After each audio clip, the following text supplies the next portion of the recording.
before. I just miss you a lot, and I know that I got to let you know. Somebody said you are the last one of your kind. Somebody got to bleed, it would be me 1,000 times. I didn't know. Well, good morning guys, and welcome back to the Lake District again. And we've come to a place that I've actually shot and filmed before. It was when I did the 150 to 500 video when I had the Sony camera, and I just wanted to come back to this area and just trying to capture some long lens telephoto shots, because it's a really good vantage point for seeing like clouds on top of the hills and everything. Fantastic place for that. You're also looking down onto the lake as well, so you can get maybe some little abstract type shots from up here as well.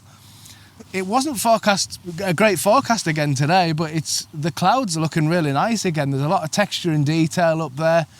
There's actually quite a nice lot of light coming on and hitting the hillsides over here, across at Cat Bells and everything. So yeah, I think it's looking promising today, but gonna set up camp up on top of this vantage point here for now anyway, and see what we can get.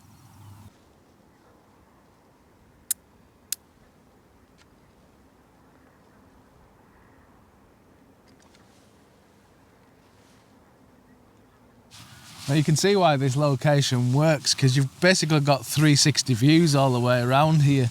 We're looking down towards the Borrowdale Jaws, which is in that direction, and there's some lovely cloud above the peaks down there.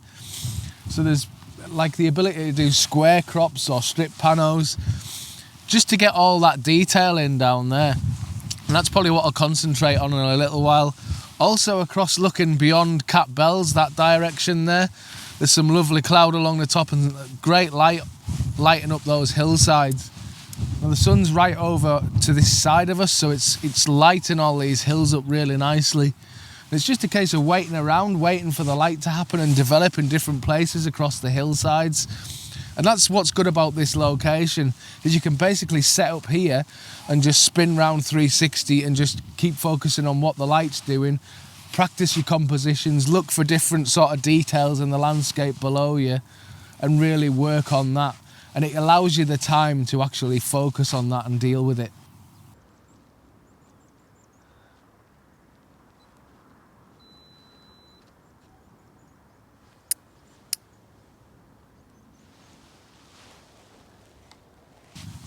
Now the more I spend time in the lakes, the more I'm enjoying using the longer focal lengths, and that's because I can pick out these detail shots, and I'm quite enjoying that at the minute. It's just one of those things I'm really into at the minute, more the detail shots. And I really like the fact that, especially days like this and like the previous time I was out, you got lots of texture and detail in the clouds, and that makes all the difference with these longer focal length shots. At least for me it does anyway. Because I really like that kind of detail above hilltops and stuff like that. You might have noticed with the recent compositions. That's what really sort of attracts me to it, and it's what catches my eye first off. So yeah. So while I'm here and I'm set up in this position, I'll bring you to the back of the camera. I'll just press record. So what hopefully you should see now is I've got this set up as a 16:9. And I'm focusing on one of the jaws of Borrowdale, which is down in the lower section there. You can just see it along the lower third. I've got my focus point on it just there. I'm going to stop under again, just because I don't want to blow out any highlights in the clouds. ISO 200, 3/20th of a second at f10. And that's because I've got no foreground again. There's nothing, everything is far away in the scene, so I've not got any problem that way. And yeah, just focusing on the fact that I've got all those details in the cloud, and when the light hits those clouds down there, it's making some really nice patterns and shapes and textures in the clouds down there. I've got the V of the valley kind of almost centered in the middle of the frame, so you can see that sort of V shape, and that's kind of just dipping below the first third. And then in the central third, I've got the hills off to the right hand side and the hills off to the left. And then in the top third, it's more of the sky and more detail of the clouds. And it's just a case of waiting around now for the light to hit those mountains on either side there, just to give a bit of depth to the image. So I'll just grab that shot while we're waiting. And what I'll do is I'll just wait around for this light to happen, and when it does, I'll pop the shot up.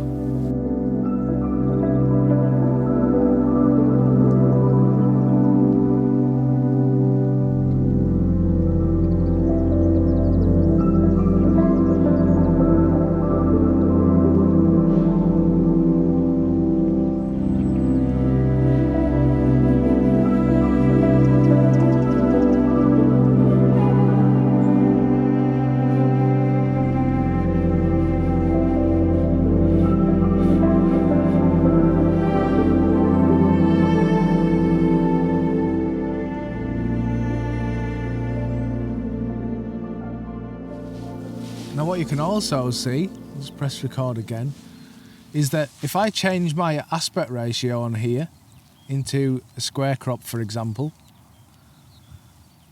you can see the actual frame actually works quite well as a square crop as well. And it's just a case of playing around with these different aspect ratios to see what works. Obviously I'll zoom in a little there because you can see there's a lot of grass along that lower third, and it's quite bright.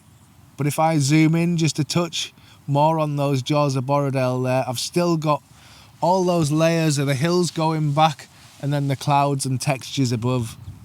And I think that makes quite a nice shot as well. Grab that one.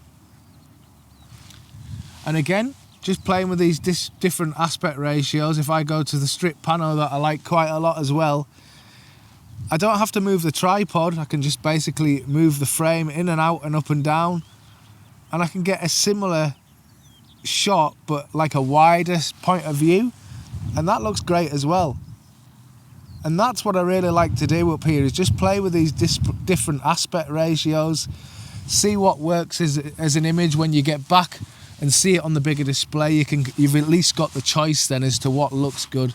And if you do need to recompose those, at least I've got the full-size image on this Fuji to be able to go back in and recrop it where it actually works better.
Right, so I've just moved across to the other side now. I'll press record on the back of here again, and I've got a square format on this one, and off in the distance there's like a valley comes down, and then there's the bottom end of Cat Bells there in the lower, I think it's in the lower third of the frame. You can just see it. Let's check there we go. Yeah, it's in the lower third of the frame. There's just the lower section of Cat Bells, and then beyond that you've got the mountains where it kind of almost intersects again, and you've got layer after layer going back. And above that again, you've got that lovely sort of cloud at the top there, which has got lots of different textures in it. It's very dark in certain places as well as being lit by the sun, so you're getting lots of different lights and darks in the frame, and I think it works really well as a square frame. So I've focused on just to the right of that lower section on the lower third there. I'm at ISO 160 f10 at 3/20th of a second, and I think I'm out at 200mm. Yeah, I am. And a stop under again, and I'm just waiting for that light to kind of hit and illuminate the clouds and the hillsides, just to give a better sense of depth. So I'll wait for the light and grab the shot.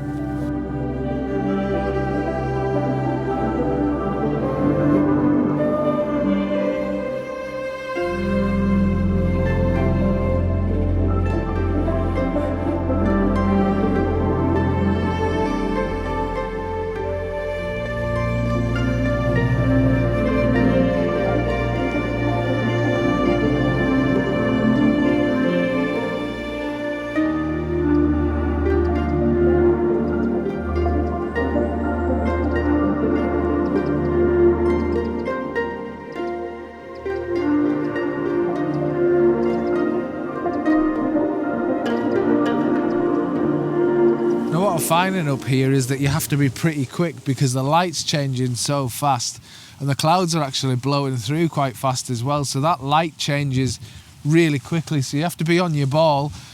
And when you look in both kind of ways, you have to kind of watch what's happening in both directions. When you're shooting one way, always look to the side of you or behind you to see what's happening, because oftentimes, just standing here now, I've had to run around a couple of times because the light's actually better on one side than it is on the other. So just kind of pay attention to what's happening around you when you're looking through that viewfinder.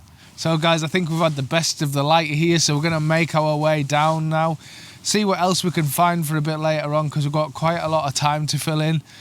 Hopefully we'll find something else. There's maybe Chewett Tarn, we might go over to that direction or find something further down in the valley, but we'll make our way down and see what we can find.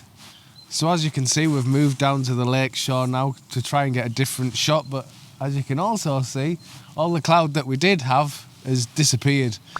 And it's a bit of a shame because it's left a great big vast open blue sky, which isn't my favourite thing to shoot. There's some nice light on the fells on the other side of the lake over there, but I'm not really seeing anything else to shoot, which is a bit of a shame. It's just one of those things, it's just the way it goes. Sometimes we've been here all day, we've hung around to the bitter end, but unfortunately there's not much cloud at all, so it's going to be a bust tonight, I think. Unless I can kind of see something at the last minute to pull out the bag and get a shot, but it's not looking hopeful at the minute. Anyway guys, I hope you've liked this video. Like and subscribe if you have. I'll see you again on the next video soon. Bye bye.